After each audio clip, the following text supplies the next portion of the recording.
Hi guys and welcome.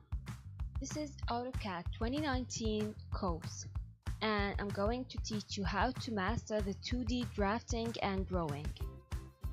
This course is designed for beginners as well as experienced users. So if you are a beginner and you want to start from scratch, this course is for you.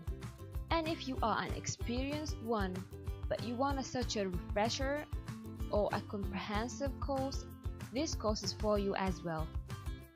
The topics that we're gonna cover throughout the course, I'm going to show you how to install and set up AutoCAD, how to set up workspaces, how to get familiar with AutoCAD, how to create drawings and modify them, how to use the tools for drawings. We're gonna change the properties of drawing.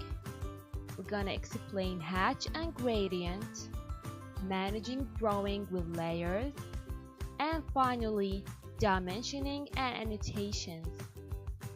There are gonna be a lot of projects and exercises. We're gonna draw a lot of 2D shapes. We're gonna create plans for floors from civil and architectural ones. So if you think this course is for you, don't miss the chance and enroll now.